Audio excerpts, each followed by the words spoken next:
आए दुआ करिए।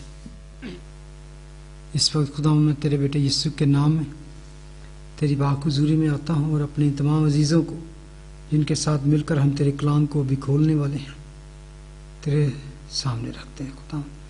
और ख़ास तौर से आज हम तेरा मस्सा चाहते हैं खुदा, तेरी मदद चाहते हैं खुदा। तुम्हारे ज़हनों को खोल ताकि हम तेरे कलाम की गहराइयों को, गहरी बातों को, तेरे सच्चे कलाम को और अच्छे तरीके से, गहरे तरीके से जान सकें। आज शाम जो कुछ भी हम तेरे हुजूर में खोले खुदावन, वो हमारे दिलों में नक्श हो खुदावन, ताकि इस दुनिया में रहते हुए खुदावन तेरे अच्छे और सच्चे गवाह बने और ये कलाम हमारी ज़िंदगी में बड़ा गहरा काम करे और हम इससे 100 गुना और 60 गुना फल लें। ये सब कुछ मांगता हूँ तेरे प्यारे बेटे अपने मुनज्जी यीशु नासरी के नाम से, आमीन आमीन।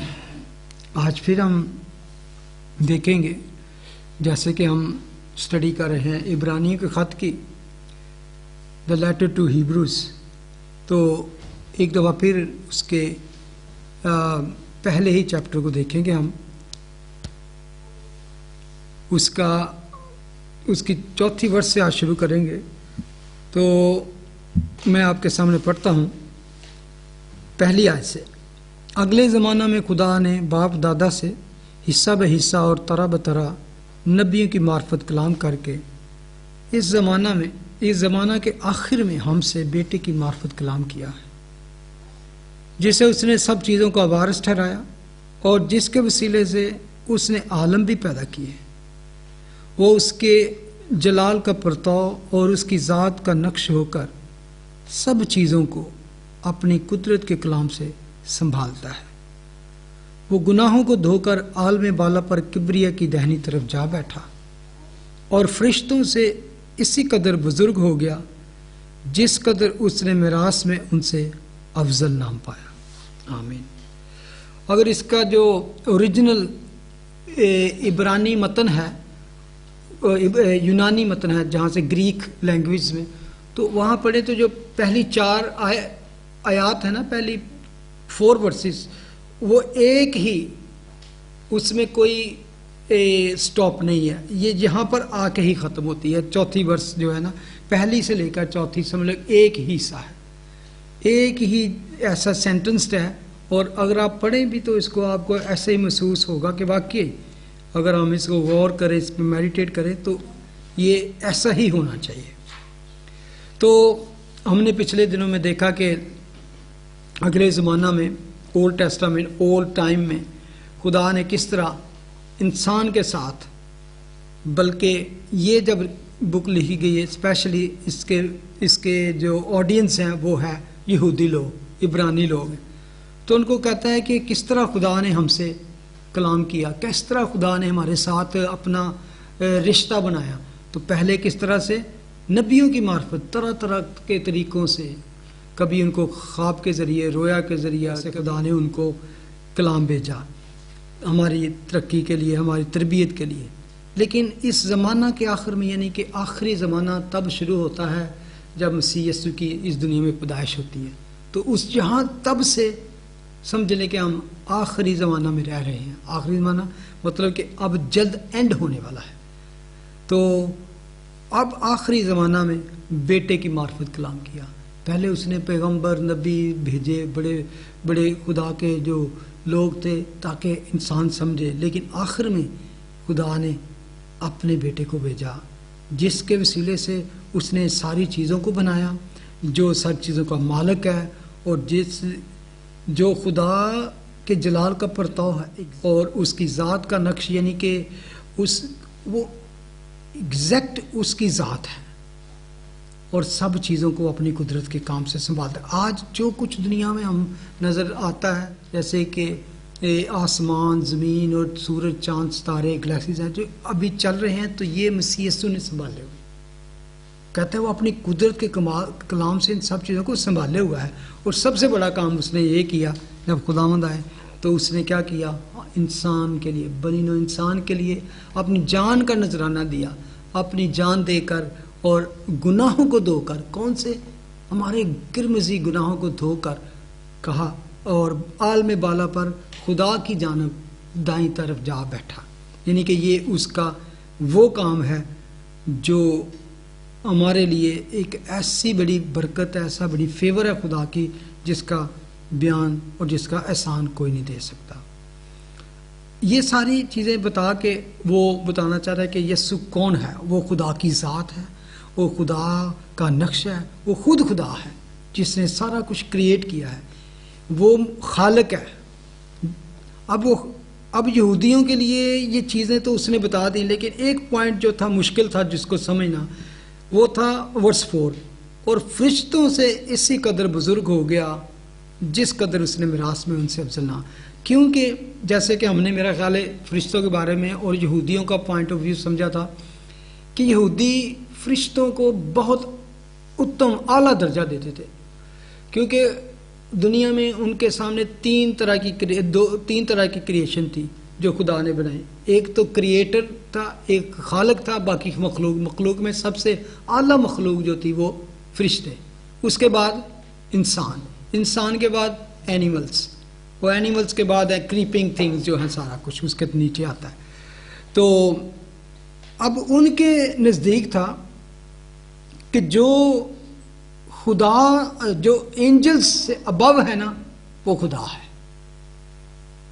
क्योंकि एंजल जो है ना, एंजल के बाद कुछ शुरू होता है ना फरिश्तों के, तो वो खुदा ही है, और खुदा के बाद जो है वो एंजल्स हैं।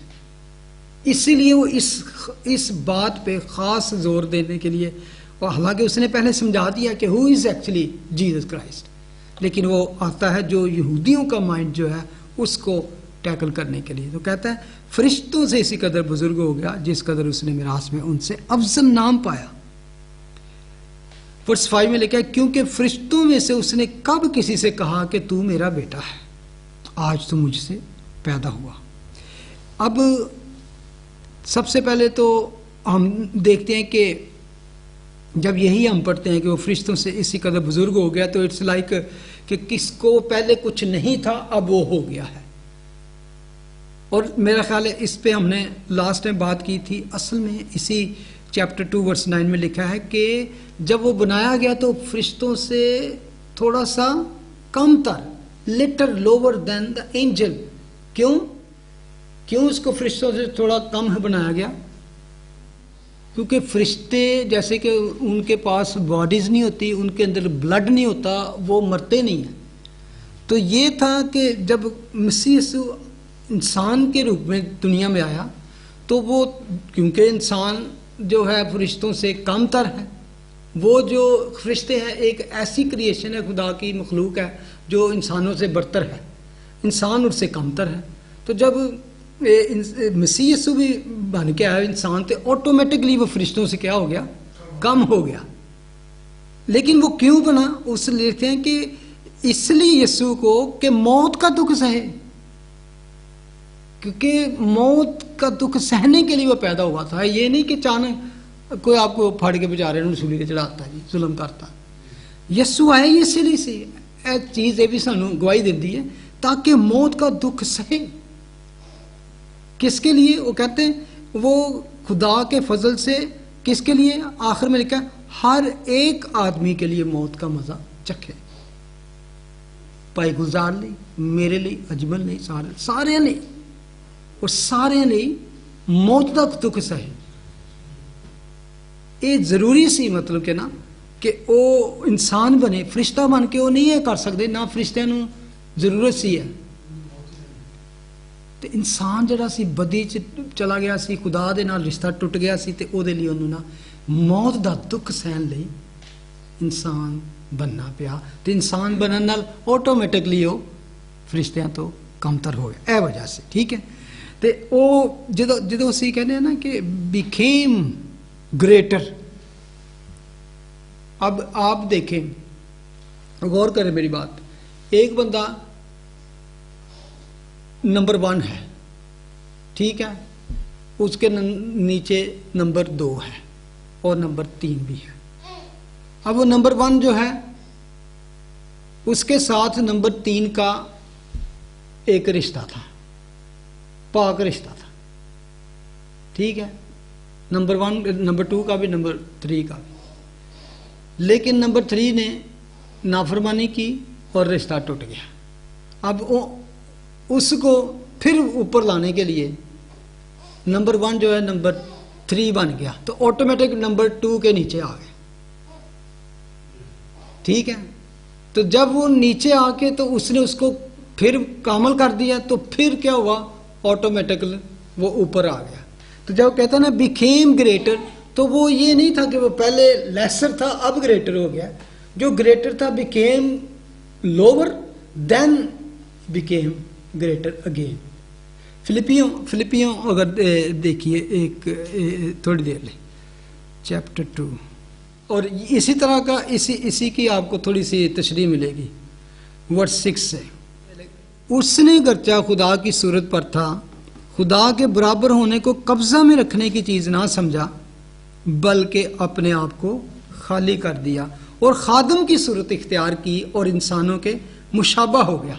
ठीक है, और मुशाबा हो के यानी कि जिसको लिटिल लोअर देन एंजल, यानी कि, और उसके बाद लिखा है और इंसानी शक्ल में जाहिर होकर क्या किया, अपने आप को पस्त कर दिया। इसको कहते हैं लोअर, कमतर, जो लिखा ना फरिश्तों से कमतर हो गया। यहां तक फर्मा बरदार रहा कि मौत बल्कि सलीबी मौत गवारा की। उसने लिखा ना कि इसलिए ताकि वो खुदा के फजल से हर एक के लिए मौत का मजा चखे। तो यहाँ पे बिल्कुल अगर आप उसके टैली करें तो यही बात वो कह रहा है एक कि यहाँ तक फरमाबरदार रहा कि मौत बल्कि सलीबी मौत गवारा की। अब जब ये उसने कर दिया तो उसके बाद हम क्या पढ़ते हैं, देन ही बिकेम ग्रेटर। तो जब उसने ये काम कर दिया, सलीबी मौत गवारा कर ली, तो आगे क्या हुआ फिर, वर्स 9 में लिखा है, पढ़े बहन, पढ़ा एक दफा फिर जरा। जी जी 9। इसी वास्ते खुदा ने भी उसे बहुत सरबुलंद किया, उसे बख्शा जो सब नामों से आला है। आमीन। बस यही है, इसी वास्ते क्या किया, खुदा ने उसे भी बहुत सरबुलंद किया। आप कैसे हैं, then he became a greater, और इसी वास्ते वो नाम बख्शा, कौन सा नाम, जो सब नामों से आला नाम है, ताकि यीशु के नाम पर हर एक घुटना झुके, खासमानियों का, खाजमीनियों का, उनका जो जमीन के नीचे है। अब आपसे अगर पूछूं मैं, क्योंकि हम बात कर रहे हैं कि क्या हुआ, यहाँ पे हिब्रू में लिखा है वर्ष, कि फरिश्तों से इस कदर बुजुर्ग हो गया जिस कदर उसने मिरास में उनसे अफजल नाम पाया। ये टाइटल उसको मिला, ये नाम मिला उसको। अब कौन सा नाम अगर आप बताएं मुझे, कि लिखा है यहाँ पे उसको वो नाम मिला जो सब नाम से आला नाम है। क्या नाम है, बताएं आप सब, कोई भी बता सकता है। यीशु नाम है। अच्छा, बहन ने कहा यीशु नाम है, ठीक है। आप में से कोई, फिलिपियों चैप्टर 2 वर्स 11 पढ़े जरा। और खुदा बाप के जलाल के लिए हर एक जुबान इकरार करे कि यीशु मसीह खुदावंद है। जो यीशु नाम था ना उसका, ये नाम अर्थली नाम था, ये कोई खास नाम नहीं उसे दिया गया था। अगर आप गौर करें तो यीशु नाम के और भी बहुत से लोग थे। हिब्रू में यशवा ना, तो उस वक़्त बहुत से यशवा नाम के लोग थे, और पुराने अहदनामे में भी ये नाम था। पुराने अहदनामे में ऑलरेडी देखते हैं ना यशवा नाम का एक शख्स, हम कई बल्कि हैं। लेकिन जरा नाम दिता गया ना, टाइटल जरा दिता गया, और सी वर्स 11 च लिखा है कि जो नाम से बख्शा गया वो नाम था द लॉर्ड, खुदावंद। यानी कि क्या नाम, जो खुदा का नाम है। जब वो इंसान बन के आ गया, इंसानों जैसा हो गया, लेकिन he done a greatest work on the cross. जो गुनाह का कुफारा देने के बाद he became greater, is equal to God. ये ऐसा नहीं था कि वो पहले खुदा से कमतर था, लेकिन उसको नाम मिला यीशु मसीह खुदावंद।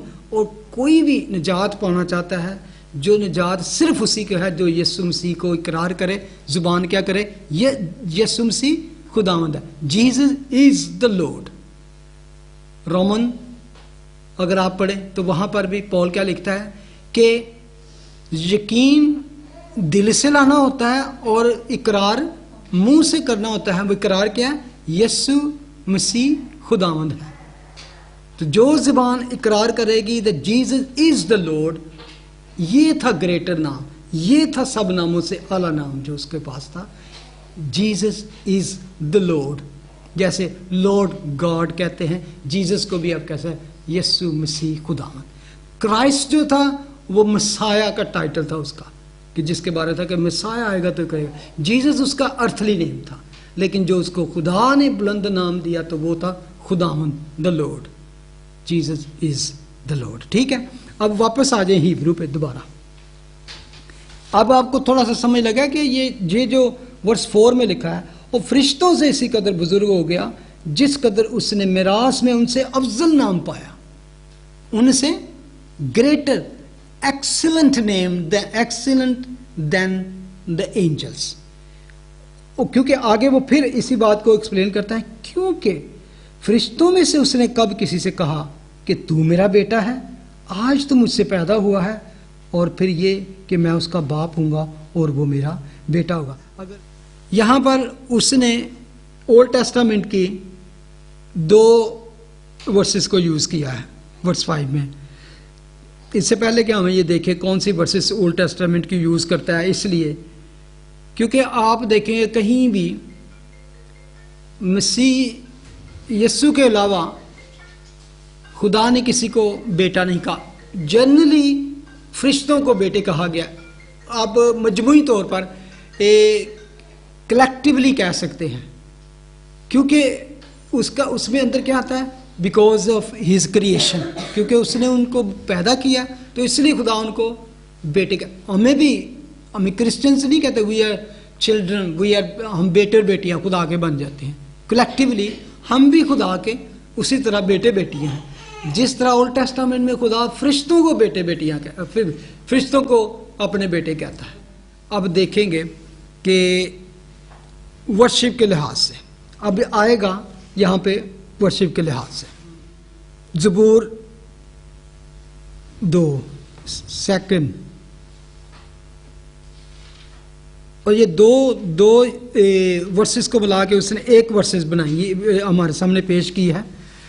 एक तो साम 2 वर्स 7 और 2 सैमुएल चैप्टर 7 वर्स 14, दोनों को उसने यूज़ किया है यहाँ पर। अगर आप में से कोई ज़बूर 2 और उसकी वर्स 7 पढ़े। मैं उस फरमान को बयान करूंगा, आपने मुझसे कहा तू मेरा बेटा है, आज तू मुझसे पैदा हुआ। ठीक है, एक तो ये है ओल्ड टेस्टामेंट की उसने यूज़ की, और एक है 2 सैमुएल चैप्टर 7 वर्स 14, वो भी पढ़ लें, फिर हम आगे चलते हैं।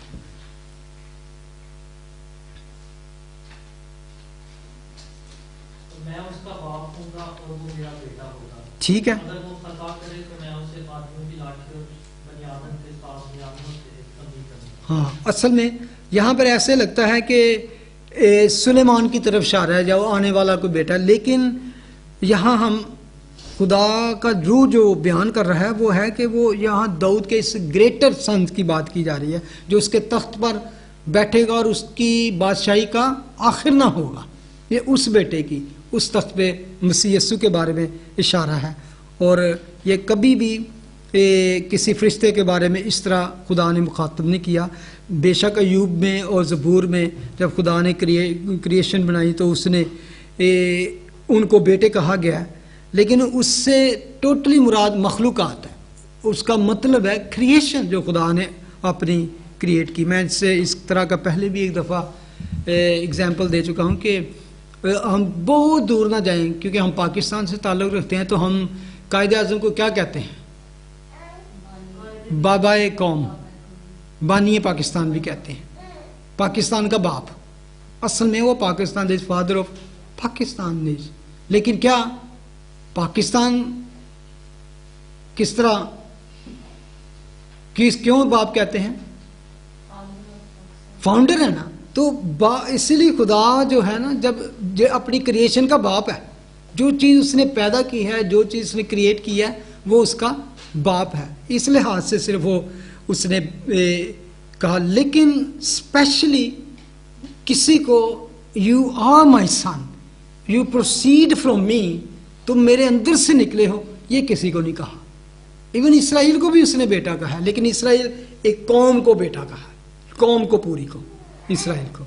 लेकिन यहाँ वो कहता है कि एंजल्स के, असल में आप माइंड में रखें, अब उसका कंपैरिजन किससे है? एंजल से है।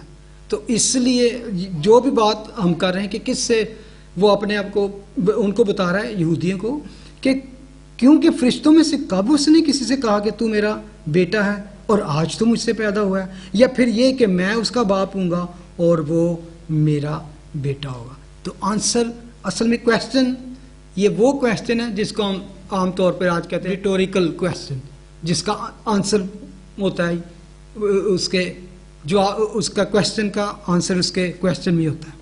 तो वो कहता है actually no angel he said this, किसी एंजल को भी उसने ऐसी बात कही नहीं।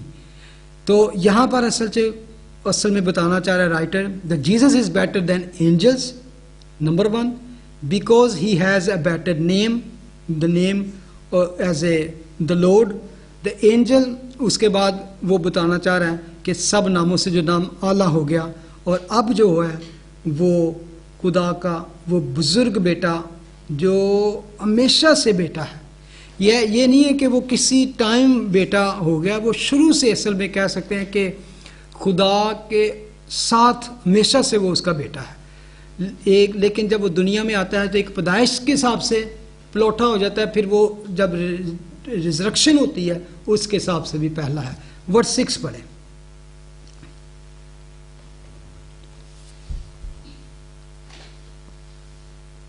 और जब प्लौठे को दुनिया में फिर लाता है तो कहता है कि खुदा के सब फरिश्ते सजदा करें। ठीक है, अब यहाँ पे अगला रीजन वो बताता है कि फरिश्तों से वो क्यों बड़ा है, ग्रेटर क्यों है। पहले तो वो था कि टाइटल उसका ग्रेटर है, फिर वो है कि वो बेटा है, और उसके बाद आवाज है बिकॉज ऑफ वर्शिप। पहले तो वो कहा कि किसी एंजल्स को उसने कभी बेटा नहीं किया, कहा तो इससे क्या मतलब है कि एंजल क्रिएशन है और वो क्रिएटर है। यहाँ पर एक और गहरी बात हमें मिलती है कि वर्शिप का, जब पिलौठे को दुनिया में फिर लाता है तो कहता है कि खुदा के सब फरिश्ते क्या करें, उसे सिजदा करें। यहाँ पे जो बात कभी कभी खटकती है ना लोगों को, तो वो ये है, और जब पिलौठे को दुनिया में फिर लाता है, अगेन किस तरह आप कैसे, एक तो यहाँ पर क्योंकि थोड़ी सी लोग क्रिटिसाइज करते हैं, कहते हैं लुक, कुछ लोग क्रिटिसिज्म करने वाले पता क्या कहते हैं, यहाँ लिखा है पिलौठे को दुनिया में फिर लाता है। पिलौठे को दुनिया में लाता है, इट्स मीन कि दुनिया पहले से मौजूद है, पिलौठा बाद में आता है। तो it's mean he did not create. लेकिन ये जिस चीज की बात की गई है, ये अगेन की बात की गई है। पिलौठा अगेन कब आएगा? सिंपल सा आपके पास आंसर होना, सेकंड कमिंग, जब उसको फिर लाता है। इट्स मीन वो पहले आ चुका है, लेकिन ही ब्रिंग हिम अगेन। कौन? असल में हमेशा याद रखें, ये बात खुदा कर रहा है, खुदा कलाम कर रहा है और अपने बेटे के बारे में वो गवाही दे रहा है कि यीशु असल में कौन है। तो यहाँ पे वो कहता है जब पिलौठे को दुनिया में फिर लाता है तो कहता है कि खुदा के सब फरिश्ते उसे सिजदा करें। क्योंकि पहली आमद में, जैसे कि मैंने लास्ट टाइम भी जो कन्फ्यूजन सा एक पैसेज था, उसमें था कि फरिश्ते भी हैरान हैं, परेशान हैं, उनको समझ नहीं आ रही कि हो क्या रहा है। लेकिन जब दुनिया में दोबारा यीशु आएगा, उसकी सेकंड कमिंग होगी, देन फुली तौर पर फरिश्ते समझेंगे और देन फुली वर्शिप फरिश्ते करेंगे, उसको फुली तौर पर उसकी वर्शिप फरिश्ते करेंगे। और उसके बारे में हमने रेवलेशन में देखा था कि किस तरह फरिश्ते उसके सजदा करते हैं, कितने करोड़ों लाखों फरिश्ते उसको साथ आएंगे और उसकी हम दस्ताज करेंगे और उसको प्रस्तुत करेंगे। ठीक है। और क्योंकि पहले जो था, आप कह सकते हैं कि आपको क्वेश्चन हो सकता है कि क्या पहले नहीं से, अगर वो खुदा है तो क्या पहले उसकी फरिश्ते वर्शिप नहीं करते थे? खुदा ने तो फरिश्तों को क्रिएट इसलिए किया कि उसकी वर्शिप करें, स्पेशली उनका काम। तो आप कह सकते हो तो तब वो वर्शिप करेंगे, तो इट्स मीन पहले वर्शिप नहीं, they worship him all the eternity, लेकिन as God they did worship him. लेकिन when he became a man, इंसान बन गया, तो वो कह सकते हैं कि ख्याल करते हैं कि सोचते होंगे क्या है, क्योंकि जैसे कि हमने पिछले दफ़ा पढ़ा कि एक फरिश्ते भी हैरान से देखते हैं और उस चीज़ को समझने की डिज़ायर रखते हैं, ख्वाहिश है कि हम समझ सकें। They worship him already as a God, लेकिन एज इंसान उसकी वर्शिप फुली करनी अभी बाकी है। यानी कि मे भी कुछ फरिश्ते आए कि इन्होंने मान लेते, लेकिन सब फरिश्तों का सजदा, इसलिए यहाँ पे सिर्फ लिखने का मतलब है कि he pointed out कि angels are not equal to Jesus, they are creation। हमने ये पढ़ा है कि उसने सब कुछ क्रिएट किया है। जब यीशु ने क्रिएट किया, इवन जॉन लिखता है, यूहन्ना लिखता है पहले बाब में कि जो कुछ दुनिया में बना है वो सब उसके वसीले से बना है, कुछ भी उसके वसीले के बगैर नहीं बना। तो आप ये सब तो मानते हैं कि एंजल क्रिएशन है या क्रिएटर है? तो जब यीशु कहता है कि सब चीज़ें उसके वसीले से बनी हैं, तो फिर क्या एंजल भी उसने ही बनाए हैं? कोई चीज़ भी उसके वसीले के बगैर नहीं बनी। तो इट्स मीन एंजल को किसने क्रिएट किया? यीशु ने क्रिएट किया। तो इट्स मीन जब एंजल जो है वो क्रिएशन है, तो इसका मतलब क्रिएटर इज बेटर देन और ग्रेटर देन द एंजल्स, तो उनको उसकी वर्शिप करनी है। ठीक है एक और सेंस यहाँ पे बनती है जी। जब लिखा कि सब फरिश्ते, मैं समझ गया हूँ, बड़ी अच्छी बात। हो सकता है उसमें बड़ी अच्छी बात है कि जो आज फरिश्ता जिसके पीछे बहुत सारी फौज है वो यीशु को नहीं मानता, इब्लीस, लूसीफर, उस वक्त, क्योंकि लिखा है कि अभी हमने पढ़ा कि फिर क्या होगा, हर एक घुटना उसके आगे झुकेगा, खा आसमानियों को हो, खा ज़मीनियों का, खा ज़मीन के नीचे। यानी कि इवन दे बिलीव और उस पर मानते हैं नहीं, लेकिन उनको सजदा करना ही पड़ना उसके सामने। वेल डन, बहुत अच्छा। अच्छा, एक और बात यहाँ पर, क्योंकि जब इंसानी रूप में आने के बाद सबको सजदा करना बाकी है। अभी खुदा में, खुदा का कलाम कहता है कि फरिश्ते भी खुदा को मानते हैं और थर थर कांपते हैं, उसे मानते हैं। लेकिन यीशु को एज ए इंसान के रूप में मैं समझता हूँ कि अभी बहुत सी दुनिया बाकी है जिन्होंने अभी तक यीशु को एज ए इंसानी रूप में अवतार, जिसे हम कहते हैं, कबूल नहीं किया। और मैं इनकारनेट करैक्टर जो है खुदा का, इनकारनेशन जिसे कहते हैं, उसको जब मैं ट्रांसलेट किया तो अवतार ही उसका जवाब आया था, इंसानी रूप। यानी कि जो इंसान के रूप में आने का मतलब है उतार और इनकारनेशन। तो यीशु को इस रूप में सजदा करना जो है ना अभी बाकी है। तो वो इंसान भी करेंगे, फरिश्ते भी करेंगे, आसमानी हो, ज़मीनी हो, ज़मीन के नीचे हो। अब वर्स 7 आगे पढ़े जरा।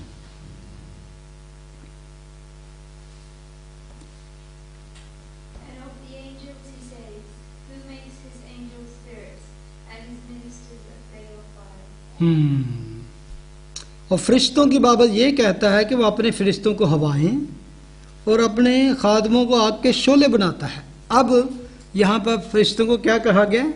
स्पिरिट्स एंड विंड भी कहा गया है, यही है ना, स्पिरिट एंड विंड। क्यों कहा गया?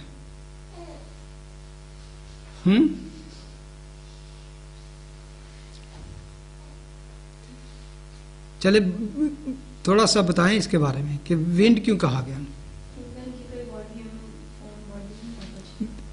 क्योंकि देख नहीं सकते, जिस तरह हवा को नहीं देख सकते हम, इस तरह हमको इनविजिबल हैं, देख नहीं सकते, इसलिए आप उनको क्या कहा गया, स्पिरिट एंड हवाएं, यानी कि आप नहीं देख सकते। मे बी यहाँ पे पता नहीं कितने फरिश्ते खड़े हैं, आ जा रहे हैं, तो we can't see them because they are spirit and wind के साथ हमेशा। रूह को भी, आपको याद है कि रूह को भी हवा के साथ तशबीह दी गई है, विंड के साथ। और खुदा यीशु मसीह ने क्या कहा निकोदेमुस को, याद है ना, जो रूह से पैदा हुआ है, कहता है तो हवा को देखता है, चलती है, लेकिन ये नहीं जानता किधर से आई और किधर को जाती है। जो रूह से पैदा हुआ है वो भी ऐसा ही है। रूह से पैदा होने का मतलब है कि you can feel, you can see affect, उससे हवा से अफेक्ट पैदा होते हैं हमारे। हाँ बिल्कुल, यानी कि इस तरह ही है, असल नहीं, फरिश्तों की शक्लें हैं, लेकिन क्या वो हवा इस तरह है कि वो स्पीडी हैं, फास्ट हैं, you can't see them, like हवा को नहीं देख सकते कितनी तेजी से आती है, किधर जाती है, क्या करती है।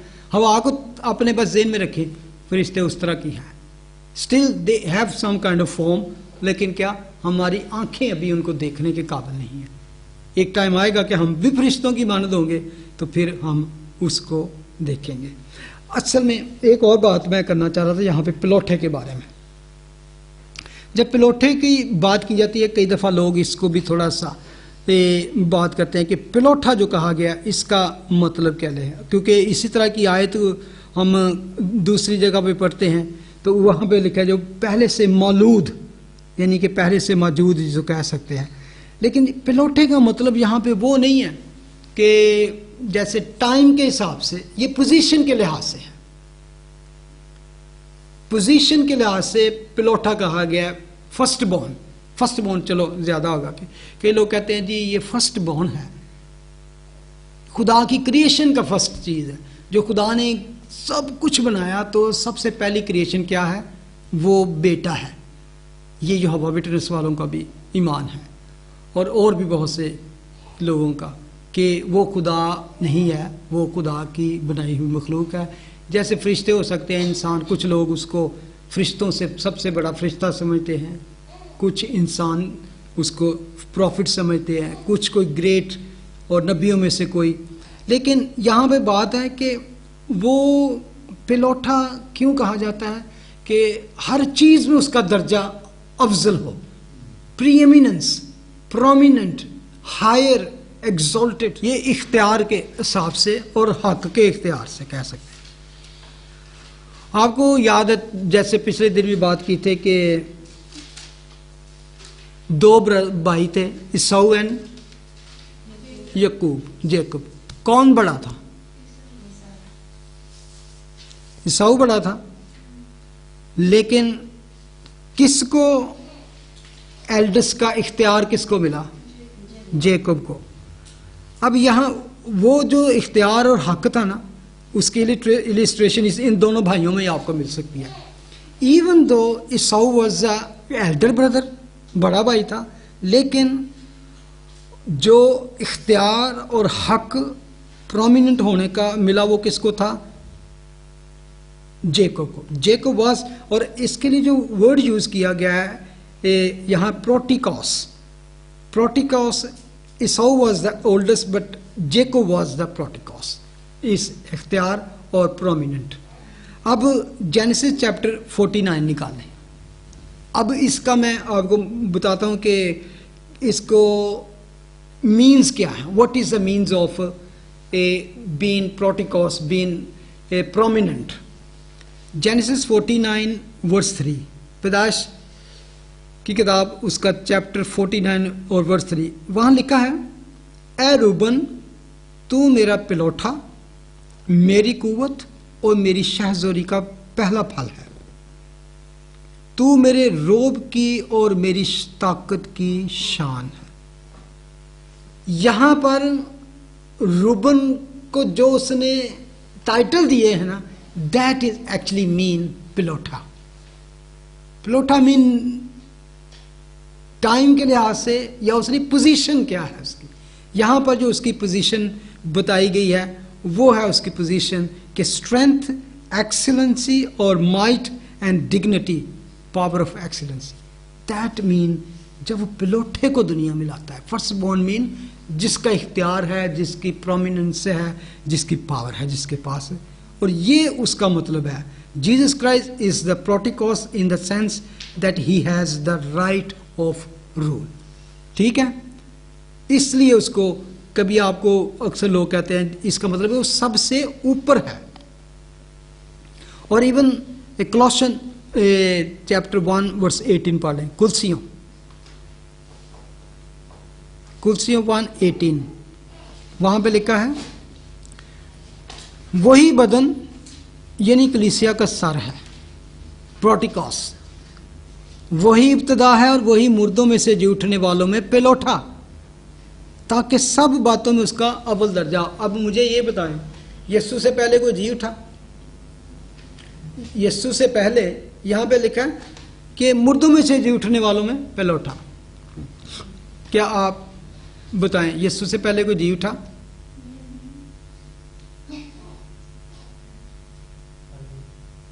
हाँ जी, ऊंची बताओ, यीशु से पहले कोई जी उठा? बताओ। नहीं, उसने कहा यस। हाँ शरण तू बताओ।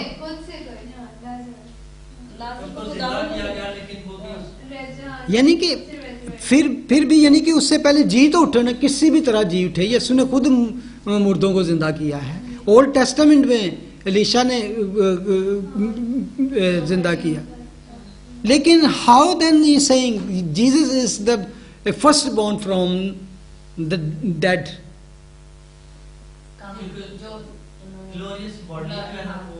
ठीक है, यही असल में यही बताना चाहता हूं कि उसका इख्तियार, उसकी प्रोमिनेंस उस सबसे ऊपर है। Even they came out from death लेकिन दे डाइड अगेन। वो सब फिर मर गए जितने इवन यीशु ने जिंदा किए। लेकिन जीसस के बारे में क्या लिखा है काश में? वो जी उठा तो फिर नहीं मरने का। ये है, ये वो जी उठना है जो मौत न, जिसको मौत नहीं होगी। यीशु जिस तरह जी उठा, इसका मतलब है कि he risen from the dead and never ever going to die again. ये अथॉरिटी की बात की गई है। मुर्दों में से जी उठने वालों में पिलोठा। कौन सा पिलोठा? खूबत, इज्जत, इख्तियार और बावकार तरीके से, बुलंदो बाला, most powerful one, most highest one, most dignified and most honoured and men. इसका ये मतलब है जब हम उसको पिलोठा का जिक्र करते हैं। ये हम असल से बात करते हैं, हमें द क्राइस्ट ग्लोरी, डिग्निटी के बारे में इसकी बात करते हैं। जब दुनिया पिलोठे को दुनिया में फिर लाता तो कहता है ये सब फरिश्ते सजदा करेंगे, ये फतह के बाद। ठीक है, आगे आ जाए वर्स 7 में फिर बड़ा। और फरिश्तों की बाबा जी कहता है वो फरिश्तों को हवाएं और अपने खादमों को आग के शोले बनाता है। और एकदम इसके साथ वो कंपेयर क्या करता है, गौर करें जरा सारे, इसको मैं इकट्ठा पढ़ूंगा 7 और 8 को। वो फरिश्तों की बाबत ये कहता है कि वो अपने फरिश्तों को हवाएं बनाता। एक और मेरी बात सुने, यहाँ पे एकदम मेरे ज़हन में बात आई है। इसी को पहले 7वें वर्ष को इंग्लिश में पढ़े जरा।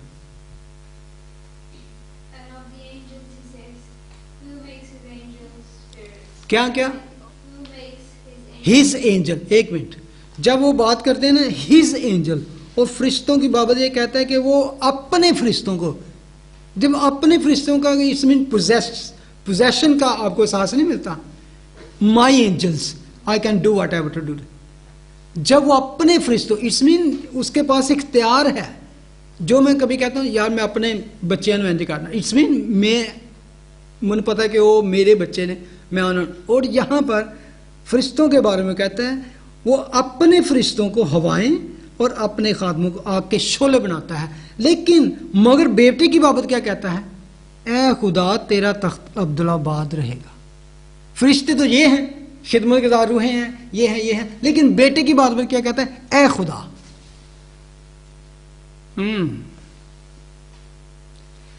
तेरा तख्त अब्दुल्लाबाद रहेगा।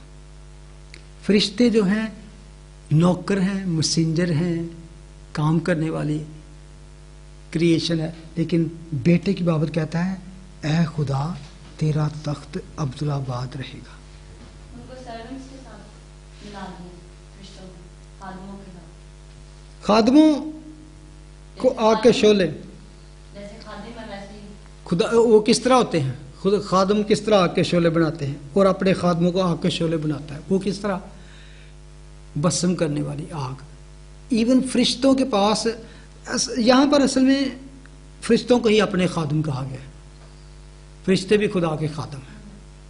आपको कई जगह ऐसे मिलेंगी जहाँ पर फरिश्तों को के पास ये पावर है कि दे कैन क्या कि आग के साथ भस्म कर सकते हैं। आपको याद होगा जेनेसिस में सदूम मूरा की कहानी, जब वो उनको लेकर निकल रहे थे तो उन्होंने कहा जल्दी करो क्योंकि हम इनको तबाह करने वाले हैं, इस जगह को अभी तबाह करने वाले हैं। तो उसके बाद वहाँ पर क्या हुई? आग और गंधक की बारिश उन्होंने बरसाई। तो it's mean they can do that as well उनके पास। लेकिन यहाँ पे कंपैरिजन है कि फरिश्ते जो है वो उनको ये काम करवाता है उनसे, लेकिन जो बेटा है वो अब्दुल्लाबाद तक कायम है। बेटे की जो अहमियत है ना वो बहुत बड़ी है कि वो खालक और नाज़म है, और जो फरिश्ते हैं वो एक तरह से उनके वर्कर हैं। यहाँ पर एक ऐसा जलाल खुदा का नज़र आता है जहाँ पर हम उसकी नेचर को देखते हैं। खुदावंद यीशु मसीह टाइटल में अफजल हैं, वर्शिप में अफजल हैं, वहाँ उसके बाद उनका जो खुदा के साथ ताल्लुक़ है एज ए बेटे की शक्ल में अफजल है। यहाँ पर आता है नेचर वाइज यहाँ पे नेचर के साथ कंपैरिजन किया गया कि मसीह की नेचर क्या है और फरिश्तों की नेचर क्या है। फरिश्तों की नेचर क्या है कि they are just spirits and wind and just like a servant, लेकिन बेटे की बाबत कहता है अब्दुल्लाबाद तक उसका तख्त कायम है। बेटा जो है वो क्या है? हाकिम है, अथॉरिटी है, तख्त है उसके पास। मगर बेटे की बाबत कहता है क्या? खुदा तेरा तख्त अब्दुल्लाबाद कायम रहेगा। ये यहाँ पर ओल्ड टेस्टामेंट की वर्सेस साम 45 निकालें।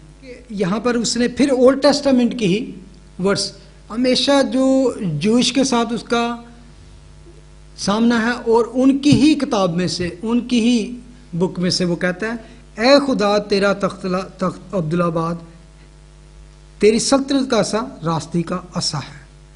यहाँ पे हमें साफ पता चलता है कि बाप खुदा मसीह को इन अल्फाज से पुकारता है कि ए खुदा तेरा तख्त अब्दुल्लाबाद रहेगा। खुदावंद ने, दाऊद कहता है खुदावंद ने मेरे खुदावंद से कहा कि जब तक मैं तेरे दुश्मनों को तेरे पांव की चौकी तले ना कर दूं। वहां पे हजारों साल पहले दाऊद के ऊपर खुदा ने मसीह यीशु को इस तरह रिवेल किया, और यहाँ पर वही खुदा वही बात को दोबारा कह रहा है कि ऐ खुदा तेरा तख्त अब्दुल्ला। यहाँ पर हम मसीह की उलूहियत में हमें वो पक्की एक सबूत मिलता है, और क्योंकि ये इब्रानी खत में से ही लिया गया एक हुक्म है। आगे जो बात वो कहता है वर्स 9 में, तूने रास्ते से मोहब्बत और बदकारी से अदावत रखी, इसी सबब से खुदा यानी तेरे खुदा ने खुशी के तेल से तेरे साथियों के बनिस्बत तुझे ज़्यादा मसा किया। अब यहाँ पर भी लोग अक्सर बात करते हैं, देखो यहाँ पे लिखा तेरे साथियों, तो इसका मतलब साथी इंसान है। नो, यहाँ पे कॉन्टेक्स्ट टोटली डिफरेंट है। किसके साथ कंपैरिजन किया जा रहा है? इंसानों के साथ नहीं बल्कि एंजल्स के साथ। आगे भी उसने पहले भी कहा कि उसने फरिश्तों से अफजल नाम पाया, और फिर उसने कब किसी को फरिश्ते को कहा कि तू मेरा बेटा है? किसी को नहीं।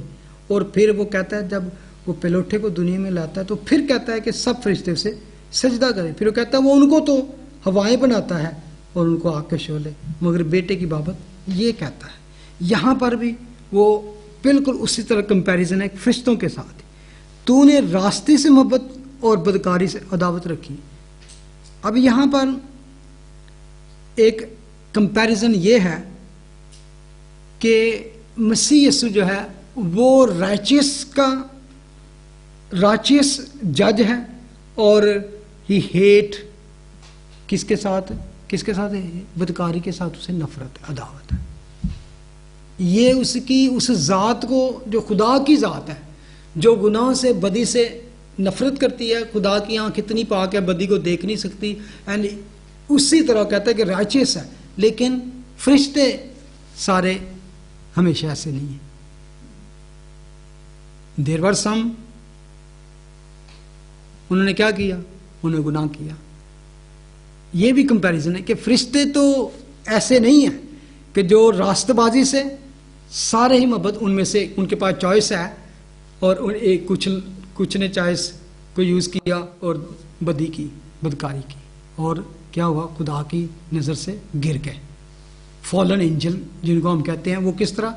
लेकिन कहते हैं इसी सबब से खुदा ने खुशी के तेल से तेरे साथियों के बिनिस्बत तुझे ज्यादा मसा किया। ठीक है, यानी कि तुझे यहां पर भी ग्रेटनेस का जिक्र आता है, greater than the angel in righteousness and hating to the sin. यहां पर भी मसीह यीशु की अफजलियत, फजीलत हमें नजर आती है। अच्छा, हमारे पास 5-7 मिनट हैं, हम इसको आगे देखते हैं। तो रास्तबाजी से मोहब्बत, बदकारी से अदावत रखी। इसी सब से खुदा यानी तेरे खुदा ने खुशी के तेल से तेरे साथियों के बनिस्बत तुझे ज़्यादा मसा किया। यहाँ पे हमने उसका इशारा असल में उसी तरफ है जो मसा करने का है, खुशी के तेल से वो रूह कुदस के बारे में है। यूहन्ना की इंजील में हम पढ़ते हैं कि वहाँ पर खुदावन के पास वो पावर है कि आप वो भी देख सकते हैं कि जब बैप्टिज्म के यीशु के बपतिस्मा पर पाक रूह कबूतर की शक्ल में उन पर नाजिल हुआ, तो ये मसा का मंजर हमें वहाँ पे नजर आता है। आगे वर्स 10, और ये कि ए खुदावन तूने इब्तदा में ज़मीन की नींव डाली और आसमान तेरे हाथ की कारागरी है। वो नीस्त हो जाएंगे मगर तू बाकी रहेगा, वो पोशाक की मानंद पुराने हो जाएंगे, तू उन्हें चादर की तरह लपेटेगा और पोशाक की तरह बदल जाएंगे, मगर तू वही है और तेरे बरस ख़त्म ना होंगे। यहाँ पर सारी क्रिएशन के बारे में है, जितनी क्रिएशन की है, और आसमान तेरे हाथ की कारागरी है, ज़मीन की नींव तूने डाली है, हर चीज़ ख़त्म हो जाएगी लेकिन तू, और किसने ये, अब वहाँ पे फिर हमें पता चलता है हु इज़ क्रिएटर, जीसस। उसने कहा कि जिस तूने ये क्रिएट किया है तू हमेशा रहेगा, क्रिएट करने वाला रहेगा हमेशा तक, लेकिन ये सारी चीज़ें उसके हाथ की कारागरी हैं। ये पोशाक की मानंद पुराने हो जाएंगे, उनको चादर की तरह लपेट लेगा, लेकिन तेरे बरस ख़त्म ना होंगे। इटर्निटी यहाँ पे मसीह यीशु की इटर्निटी के बारे में बताया गया, उसकी अब्दियत के बारे में। अब आगे फिर वो कहता है और तेरे बरस खत्म ना होंगे। वर्स 13, लेकिन उसके फरिश्तों में से किसी के बारे में कब कहा कि तू मेरी दाहिनी तरफ बैठ। ये उसकी एग्जॉल्टेशन है, जब तक मैं तेरे दुश्मनों को तेरे पांव तले की चौकी ना कर दूं। ये है वह, ये कहाँ से लिया है? साम 110 पढ़ के निकाले जरा, साम 110। दाऊद का मजमूर, यहोवा ने मेरे खुदावंद से कहा, तू मेरे दाहिने हाथ बैठ, जब तक कि मैं तेरे दुश्मनों को तेरे पांव की चौकी ना कर दूं। ठीक है, सेम। अब जैसे मैंने पहले आपको कहा था कि वो यहूदियों को उनके ही कलाम में से जिस पर उनका पूरा यकीन था, उनको दिखा रहा है कि यहोवा ने किससे कहा? मेरे खुदावंद से कहा। ठीक है, दाऊद कह रहा है यहोवा ने मेरे खुदावंद से कहा, lord said to my lord. इससे बढ़कर क्या होगा कि खुदावंद ने मेरे खुदावंद से कहा, दैट्स ऑल। यहाँ पे आपको हिब्रू लिटरेचर में, हिब्रू कलाम में ये मिलता है, इब्रानियों में, इब्रानियों के कलाम है, यानी कि यहूदियों के, खुदावन ने मेरे खुदावन से कहा। अब वो एंजल्स को तो खुदावन नहीं कह रहा, इज सही, यहोवा ने एंजल लॉर्ड से कहा, खुदावन फरिश्ते खुदावन से कहा, नहीं। ये चीजें वो साबित करना है वो खुदावन जिसको कह रहा है वो मसीह यीशु ही है, मसाया ही है। इवन साम 102 देख लें, उसकी वर्स 25, ज़बूर 102 वर्स 25। तूने कदीम से जमीन की बुनियाद डाली, पढ़िए, आसमान तेरे हाथ की सनत है। पढ़ 27 तक पढ़ो। वो नेस्त हो जाएंगे पर तू बाकी रहेगा, बल्कि वो सब पोशाक की मालूम पुराने हो जाएंगे। तू उनको लिबास की मालूम बदलेगा और वे बदल जाएंगे, और तू ला तब्दील है और तेरा बरस लाइन तरह होंगे। ठीक है, तेरे बंदों के सजन बरकरार रहेंगे, उनकी नजर तेरे कायम रहेगी। ठीक है। यहाँ पर वो असल में जो क्रिएशन है, मखलूक की फानी होने का जिक्र कर रहा है, लेकिन खालिक जो है लाफानी है। वो ये बता रहा है कि मसीह यीशु जो है वो ख़त्म नहीं होगा, साबित कर रहा है कि वो लाफानी है। वो लाफानी है तो इसका मतलब है खुदा है। असल में यहाँ पर मेन पॉइंट है यहूदियों को ये साबित करना, Jesus is greater than angel. So greater than angel mean equal to God, क्योंकि वो एंजल से ऊपर जाए तो वो खुदा है बस वहाँ पे। तो उनको यही साबित करना चाहता है, if Jesus is greater than the angel then he is God. If he is God then angel worship him, we worship him. हो जाएंगे, ठीक है। आगे हम इसको आज खत्म करेंगे। 14 वर्स 14 पढ़ लें। क्या वो सब खिदमत गुजार रूहें नहीं जो निजात की मिरास पाने वालों की खातिर खिदमत को बेची जाती है? कौन पता? फिर वही बात, क्या फरिश्ते असल में कह रहे हैं खिदमत गुजार रूहें नहीं जो निजात की मिरास पाने वालों की खातिर खिदमत को भेजी जाती हैं? आप और मैं हमारी खिदमत के लिए फरिश्ते हैं खुदा ने रखे हुए, हमारी सपोर्ट के लिए, हमारी हेल्प के लिए असल में। और आपको नहीं पता, मुझे नहीं पता कि हम उनको देख नहीं सकते, लेकिन कहाँ कहाँ किस खतरनाक वक़्त और किस तरह मुश्किलात में फरिश्तों ने हमें बचाया है।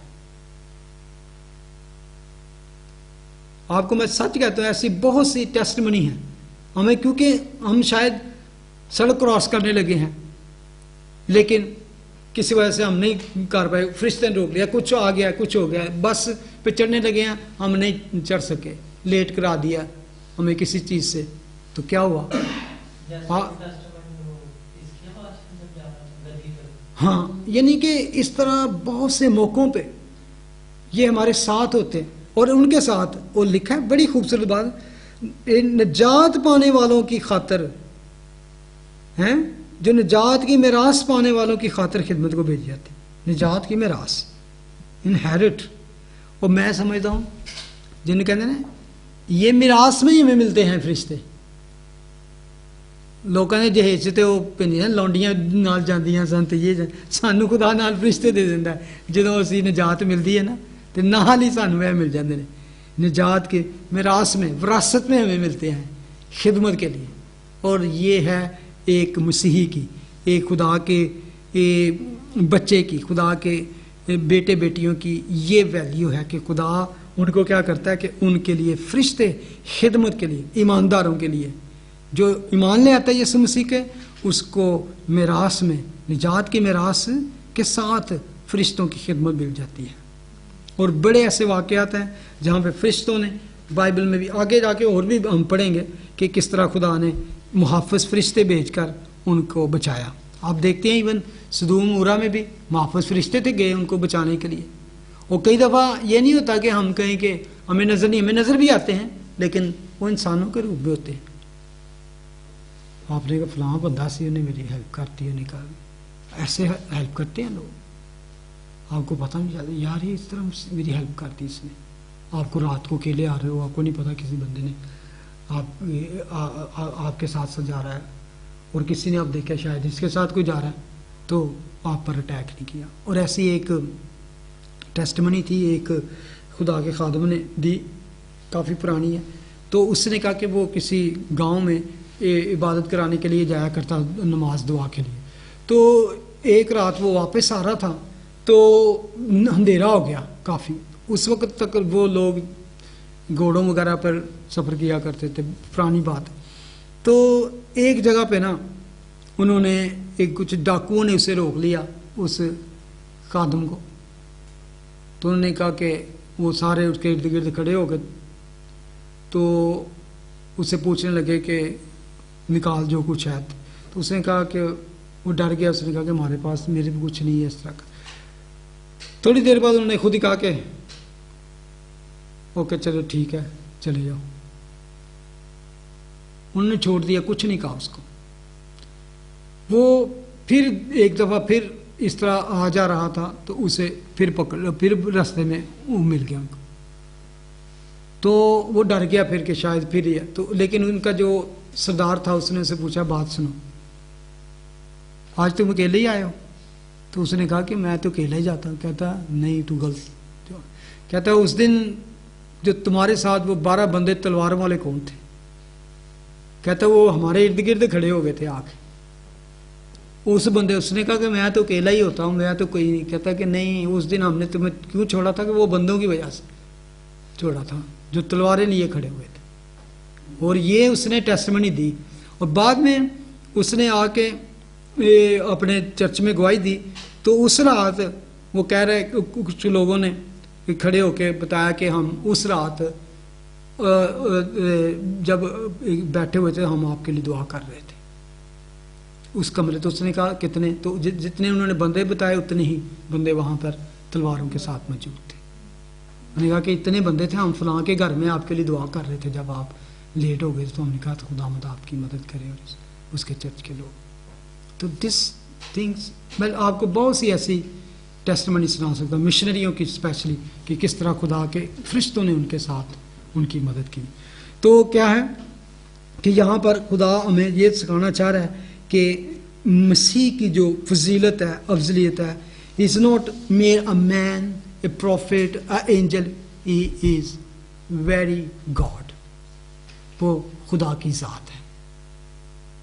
लेकिन इस दुनिया में उसे लोअर देन एंजल, फरिश्तों से कमतर बन के आना पड़ा ताकि आपके लिए मेरे लिए वो मौत का दुख सहे और हर एक को के लिए वो अपनी जान दे। आमीन।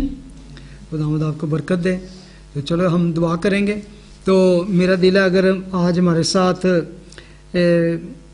बहन नौशीन है तो वो दुआ करें आज के इस कलाम के लिए, ठीक है?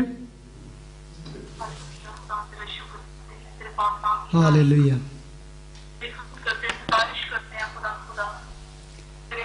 Thank you Jesus. इसके वसीला से खुदा हम तेरे कलाम के गहरे भेदों को जो अपने बंदा के वसीला से, उसकी कुदरत के वसीला से खुदा हमारी जिंदगी में जारी कर रहा है, हमारी जिंदगी में उंडेल रहा है। खुदा तो अपने कलाम को हम दिल की गहराइयों से खुदा तेरा शुक्र करते हैं। हालेलुया। Thank you Jesus. कलाम के वसीला से खुदा इन सारी जानों को खुदा जो तेरी हजूरी में मौजूद हैं, तेरे कलाम को खुदा सुन रही हैं, खुदा हम सब मुत्तफिक होकर चाहते हैं कि ना सिर्फ खुदा हम तेरे कलाम को सुनकर इसे अपने खुदा अपने तक महदूद रखें, हम बहुत सी रूहों को जीतने का सबब बन सके। खुदा हम शुक्र करते हैं, तेरे खादम को तेरे पाक लहू में छुपाते हैं और चाहते हैं खुदा कि तू और ज्यादा गहरे मुकाशफात को अपने बंदा की जिंदगी में रोज बरोज खुदा तू रिवील कर, गहरे तौर से खुदा तेरा आसमान तेरे बंदा की जिंदगी में खुले है खुदा। और यीशु के नाम के वसीला से तेरे खादम के सारे घराने को खुदा हम नाम बनाम तेरे पाक लहू में छुपाते हैं और चाहते हैं खुदा के ये सारा घराना इसी तरह से खुदा तेरे चलावे के लिए इस्तेमाल होता रहे और तेरी आमद होने तक खुदा हम सब खुदा तेरी अच्छी दुल्हन की तरह आरास्ता हो सके। खुदा अपने बंदा को तेरे तौर से खुदा इस्तेमाल कर और हमें कुव्वत दे, हिम्मत दे, अपने रूह के वसीला से हमारी तो खुदा अक्लों को रोशन कर, हमें अपनी मार्फत हिर्द की रूह और खुदा ऐसी बसीरत दे जिसके वसीला से खुदा हम तेरे कलाम के इन गहरे मुकाशफात को खुदा समझ सके और दूसरे लोगों तक पहुंचा सके। आज के सारे लम्हात के लिए खुदा हम गहराइयों से तेरा शुक्र करते हैं जिसमें खुदा तूने हमें सबको संभाला और खुदा हमें ये मौका फ्राहम किया कि हम तेरे कलाम को सुन सके। यस लॉर्ड, हम रात के मादा पहरों को तेरी बात को हासिल देते हैं। चाहते हैं खुदा के जितने लोग यहाँ पर कलाम को खुदा सुन रहे हैं और जो तेरे कलाम को खुदा सुनने के लिए आए हैं, जब वो अपने घरों में जाएं तो खुदा तेरा रूह को सुन की सहायता करे, मदद करे। तेरे बेटे यीशु मसीह के नाम से वसीला। आमीन। ऐ हमारे बाप, तू जो आसमान पर है, तेरा नाम पाक होना चाहिए, तेरी बादशाहत है, तेरी मर्जी जैसे आसमान पर होती है जमीन पर भी, और रोज रोटी आज बख्श दे जिस तरह अपने कसूर को माफ कर दे, तू हमारे कसूर माफ कर, आजमाइश में न पड़ने दे बल्कि बुराई से बचा, क्योंकि बादशाहत, कुदरत और जलाल हमेशा तेरे हैं। आमीन। Thank you. God bless you. Thank you बेटा नशीन।